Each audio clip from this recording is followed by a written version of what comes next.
ಸ್ನೇಹಿತರೆ ಎಲ್ಲರಿಗೂ ನಮಸ್ಕಾರ. ಇದೊಂದು ಹೊಸ ಪ್ರೊಫೈಲ್ ಜೊತೆ ನಿಮ್ಮ ಮುಂದೆ ಬಂದಿದ್ದೀನಿ ಸ್ನೇಹಿತರೆ. ಆದಷ್ಟು ವಿಡಿಯೋನ ಪೂರ್ತಿಯಾಗಿ ನೋಡಿ ಅಂತ ಹೇಳ್ತೀನಿ.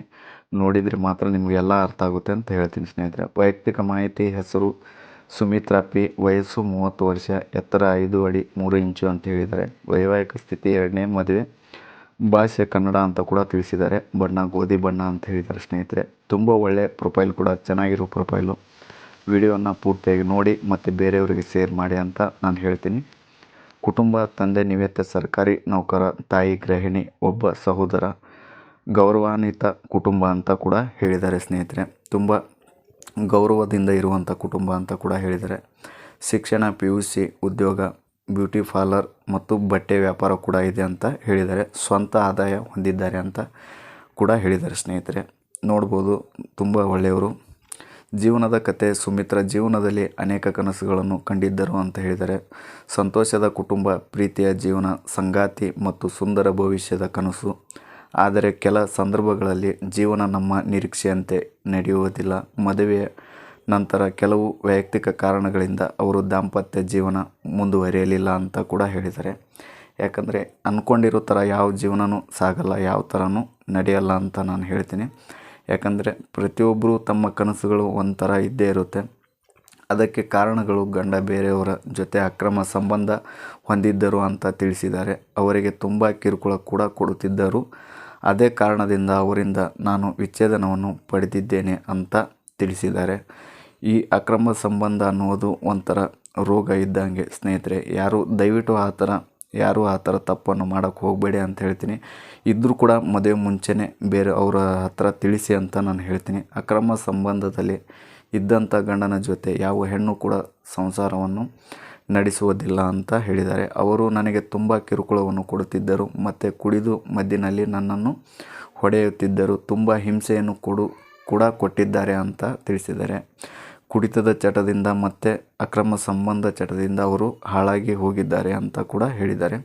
ಆದ್ದರಿಂದ ಬೇಸತ್ತು ನಾನು ಆ ಜೀವನದಿಂದ ದೂರ ಆದೆ. ಪ್ರತಿಯೊಂದು ಗಂಡಸರಿಗೆ ನಾನು ತಿಳಿಸುವುದು ಏನೆಂದರೆ, ಆ ಥರ ಹವ್ಯಾಸ ಆಗಲಿ ಮತ್ತು ಅಭ್ಯಾಸ ಇದ್ದರೆ ದಯವಿಟ್ಟು ಬೇರೆ ಹೆಣ್ಣು ಮಕ್ಕಳ ಜೀವನದಲ್ಲಿ ಆಡಬೇಡಿ ಅಂತ ತಿಳಿಸುತ್ತೇನೆ ಅಂತ ಕೂಡ ಒಂದು ಮಾತನ್ನು ಹೇಳಿದ್ದಾರೆ ಸ್ನೇಹಿತರೆ. ಆ ಥರ ಹವ್ಯಾಸ ಆಗಲಿ, ಆ ಥರ ಅಭ್ಯಾಸ ಇದ್ದರೆ ಬೇರೆಯವರ ಹೆಣ್ಣು ಮಕ್ಕಳ ಜೊತೆ ಆಟ ಆಡೋಕ್ಕೆ ಹೋಗಬೇಡಿ. ನಾನು ಈಗ ಒಂದು ಸ್ವಂತ ವ್ಯಾಪಾರವನ್ನು ನಡೆಸುತ್ತಿದ್ದೇನೆ. ನನ್ನ ಹತ್ತಿರ ಒಂದು ಚಿಕ್ಕ ಬಟ್ಟೆ ವ್ಯಾಪಾರ ಕೂಡ ಇದೆ. ಅದರಿಂದ ನನ್ನ ಜೀವನ ತುಂಬ ಸುಖಕರವಾಗಿ ನಡೆಯುತ್ತಾ ಇದೆ ಅಂತ ಕೂಡ ಹೇಳಿದ್ದಾರೆ. ಇವಾಗ ಅವರು ತುಂಬ ಸಂತೋಷದಿಂದ ಕೂಡ ಇದ್ದಾರೆ ಅಂತ ಕೂಡ ತಿಳಿಸಿದ್ದಾರೆ ಸ್ನೇಹಿತರೆ. ಜೀವನದ ಕಷ್ಟಗಳು ಅವರನ್ನು ಇನ್ನಷ್ಟು ಬಲಿಷ್ಠನಾಗಿ ಮಾಡಿವೆ. ಇದು ಅವರ ಮತ್ತೊಮ್ಮೆ ಜೀವನದಲ್ಲಿ ಸಂತೋಷವನ್ನು ಹುಡುಕುತ್ತಿದ್ದಾರೆ. ಅವರ ನಂಬಿಕೆ ಒಂದೇ ಅಂತ ಹೇಳಿದ್ದಾರೆ ಸ್ನೇಹಿತರೆ. ಯಾಕಂದರೆ ಅವರು ಜೀವನದಲ್ಲಿ ತುಂಬ ಕಷ್ಟ ಬಿದ್ದಿರೋದ್ರಿಂದ ಸರಿಯಾದ ಜೀವನ ಸಂಗಾತಿ ನಿಮ್ಮ ಜೀವನ ಬದಲಾಯಿಸಬಹುದು. ಪ್ರೀತಿ, ಗೌರವ ಮತ್ತು ನಂಬಿಕೆಯೊಂದಿಗೆ ಬದುಕುವ ಒಬ್ಬ ಒಳ್ಳೆಯ ಸಂಗಾತಿಯನ್ನು ಅವರು ಹುಡುಕುತ್ತಿದ್ದಾರೆ ಅಂತ ಹೇಳಿದ್ದಾರೆ ಸ್ನೇಹಿತರೆ. ಇದೆಲ್ಲ ನೀವು ನೋಡಿರ್ಬೋದು, ಯಾವ ಥರ ಇವರ ಒಂದು ಜೀವನದ ಒಂದು ಘಟನೆ ಮತ್ತು ಒಂದು ಕತೆ ಕೂಡ ಇದರಲ್ಲಿದೆ ಅಂತೇಳಿ. ದಯವಿಟ್ಟು ಹೆಣ್ಣು ಮಕ್ಕಳನ್ನು ಗೌರವಿಸಿ ಮತ್ತು ಅವರಿಗೆ ಗೌರವವನ್ನು ನೀಡಿ ಅಂತ ಹೇಳಿದ್ದಾರೆ. ವ್ಯಕ್ತಿತ್ವ: ಸರಳ ಸ್ವಭಾವ, ಕುಟುಂಬ ಪ್ರಿಯರು, ಜವಾಬ್ದಾರಿಯುತ, ಪ್ರಾಮಾಣಿಕರು, ಜೀವನವನ್ನು ಧನಾತ್ಮಕವಾಗಿ ನೋಡುವವರು, ಹಿರಿಯರಿಗೆ ಗೌರವ ಕೊಡುವವರು ಅಂತ ಹೇಳಿದ್ದಾರೆ. ಮತ್ತು ಮದ್ಯಪಾನ ಮತ್ತು ಧೂಮಪಾನದಿಂದ ದೂರ ಇರಿ ಅಂತ ಕೂಡ ಹೇಳಿದ್ದಾರೆ.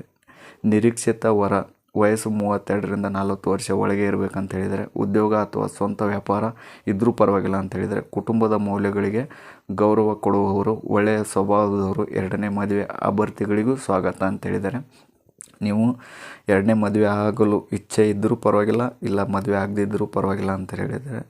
ಪ್ರಾಮಾಣ್ಯದಾಯಕ ಸಂದೇಶ: ಸ್ನೇಹಿತರೆ, ಜೀವನದಲ್ಲಿ ಒಂದು ಅಧ್ಯಾಯ ಮುಗಿದರೆ ಜೀವನವು ಮುಗಿದಂತೆ ಅಲ್ಲ. ಪ್ರತಿಯೊಬ್ಬರಿಗೂ ಮತ್ತೊಮ್ಮೆ ಸಂತೋಷದಿಂದ ಬದುಕುವ ಹಕ್ಕಿದೆ. 2ನೇ ಮದುವೆ ಎಂದರೆ ಹೊಸ ಕನಸುಗಳಿಗೆ, ಹೊಸ ಅಂಶಗಳಿಗೆ ಮತ್ತು ಹೊಸ ಸಂತೋಷಕ್ಕೆ ಅವಕಾಶ ಅಂತ ಹೇಳಿದ್ದಾರೆ ಸ್ನೇಹಿತರೆ. ಈ ಮಾತು ಕೂಡ ಅವರು ತುಂಬ ಅದ್ಭುತವಾಗಿ ಒಂದು ಮಾತನ್ನು ಕೂಡ ಹೇಳಿದ್ದಾರೆ. ತುಂಬ ಒಳ್ಳೆಯ ಮಾತು ಕೂಡ ಇದು ಸ್ನೇಹಿತರೆ. ಈ ವಿಡಿಯೋ ಇಷ್ಟ ಆದರೆ ಬೇರೆಯವರಿಗೆ ಶೇರ್ ಮಾಡಿ.